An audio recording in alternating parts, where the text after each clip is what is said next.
नमस्कार, स्वागत है साहित्यिक झरोका चैनल पर। हम कर रहे हैं भक्ति काल और भक्ति काल में हम आचार्य रामचंद्र शुक्ल के विचारों को देख रहे हैं जो उन्होंने अपनी पुस्तक में संकलित किए हैं। पुस्तक हिंदी साहित्य का इतिहास जो आचार्य रामचंद्र शुक्ल की है, उसमें उन्होंने भक्ति काल को जो अलग अलग प्रकरणों में विभाजित किया है, तो उसी के बारे में हम अध्ययन कर रहे हैं। आज हम प्रकरण दूसरा देखेंगे।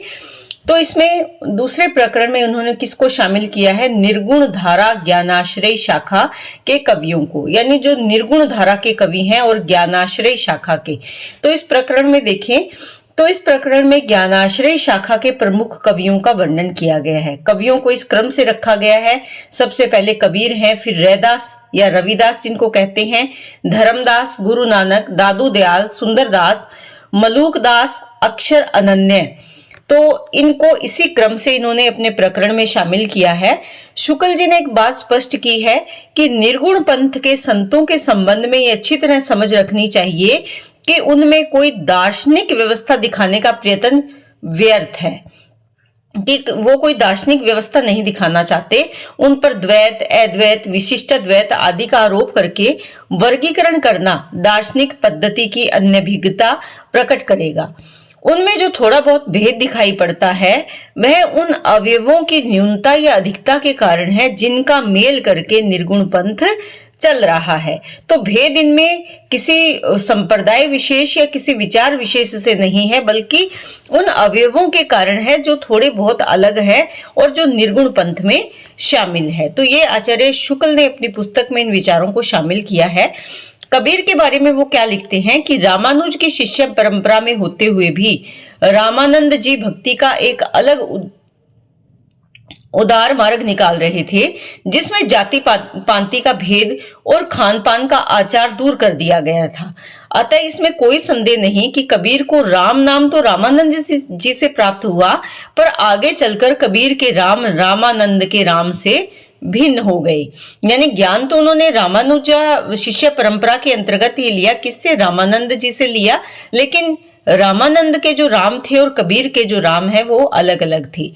इसमें कोई संदेह नहीं कि कबीर ने ठीक मौके पर जनता के उस बड़े भाग को संभाला जो नाथ पंथियों के प्रभाव से प्रेम भाव और भक्ति रस से शून्य शुष्क पड़ता जा रहा था, क्योंकि नाथ पंथ में हठ योग साधना थी तो उसमें शुष्कता भरी हुई थी। परंतु कबीर ने ऐसे में उन लोगों को अपनी ओर आकर्षित किया। कबीर ने दूर दूर तक देशाटन किया, यानी भ्रमण किया। हठ योगियों तथा सूफी मुसलमान फकीरों का भी सत्संग किया।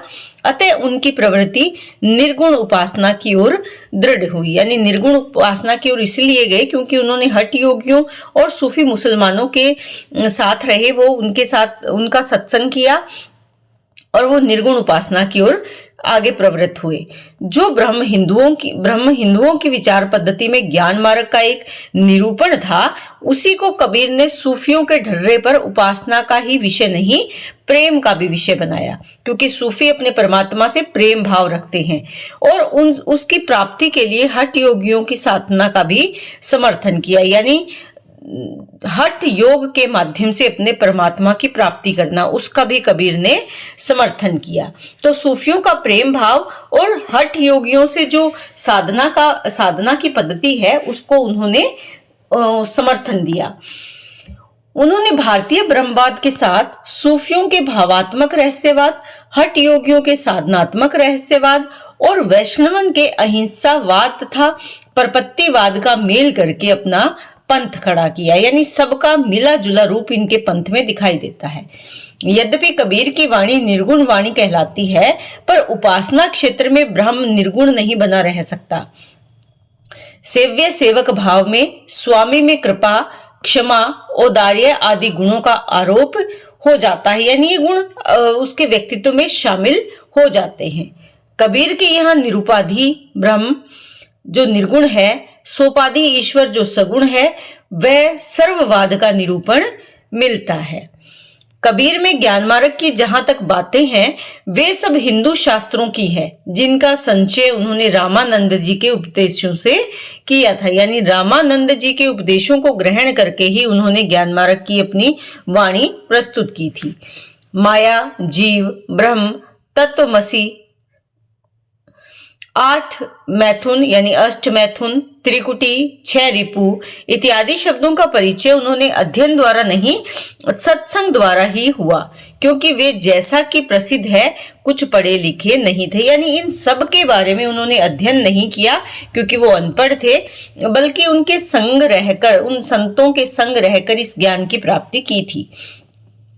उपासना के बाह्य स्वरूप पर आग्रह करने वाले और कर्मकांड को प्रधानता देने वाले पंडितों और मुल्लों दोनों को उन्होंने खरी खरी सुनाई और राम रहीम की एकता समझकर हृदय को शुद्ध और प्रेममय करने का उपदेश भी इन्होंने दिया है।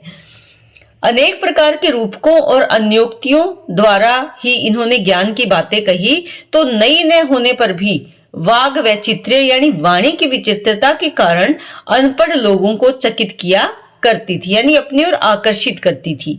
अनूठी अन्योक्तियों द्वारा ईश्वर प्रेम की व्यंजना सूफियों में बहुत ज्यादा प्रचलित थी।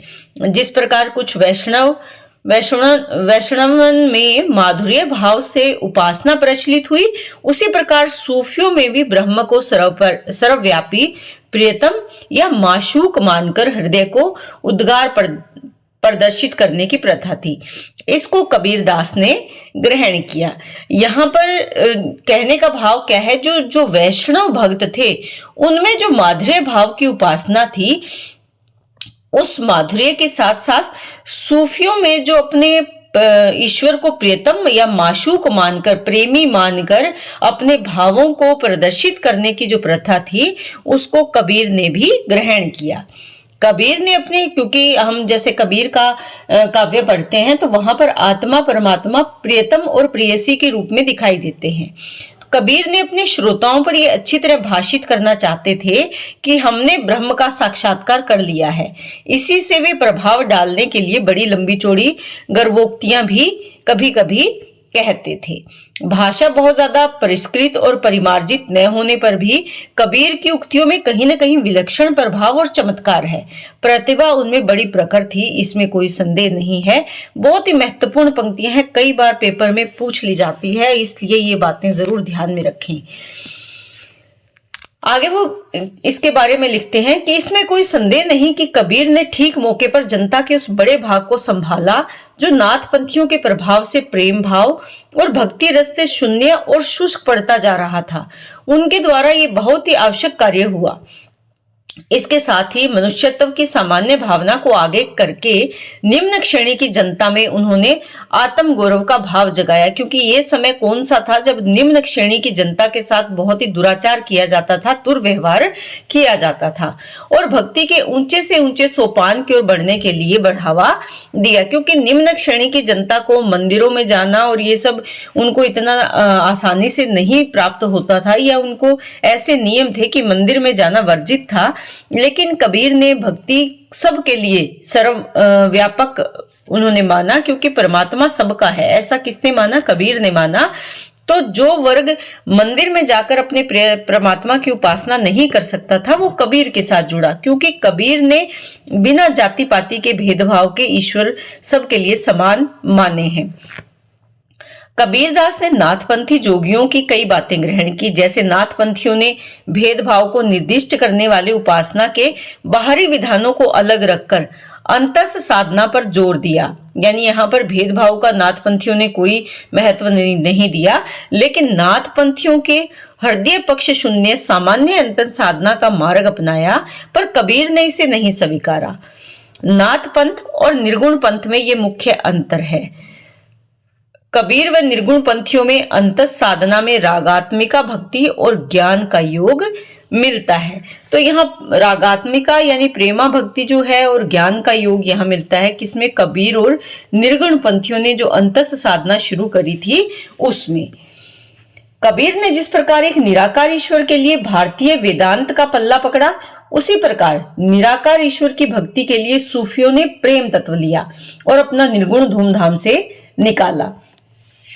तो यहाँ पर कबीर किससे प्रभावित थे? भारतीय वेदांत से प्रभावित थे, लेकिन जो सूफी हैं वो उन्होंने प्रेम तत्व को अधिक महत्व दिया अपने निर्गुण उस ईश्वर की प्राप्ति के लिए। इन्होंने एक अर्थ तो स्वामी रामानंद जी के शिष्य होकर भारतीय अद्वैतवाद की कुछ स्थूल बातें ग्रहण की और दूसरी ओर योगियों और सूफी फकीरों के संस्कार भी प्राप्त किए। वैष्णवन से उन्होंने अहिंसावाद और परपत्तिवाद लिए।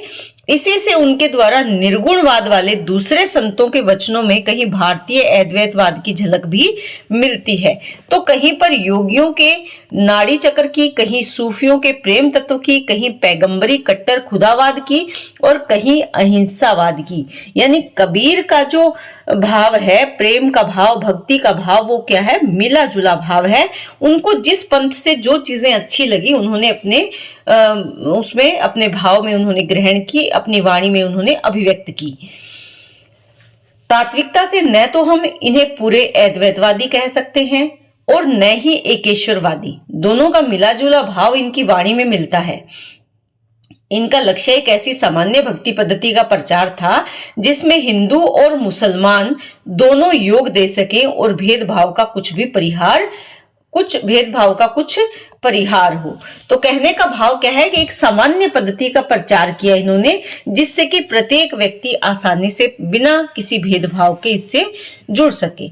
कबीर ने अपनी झाड़ फटकार के द्वारा हिंदुओं और मुसलमानों के कट्टरपन को दूर करने का जो प्रयास किया वह अधिकतर चिढ़ाने वाला सिद्ध हुआ, हृदय को स्पर्श करने वाला नहीं। यानी वो उनमें चिढ़ का भाव यानी क्रोध का भाव या यूं कहें कि प्रतिस्पर्धा का या जलन जेलसी का भाव उत्पन्न करने का कार्य उन्होंने किया।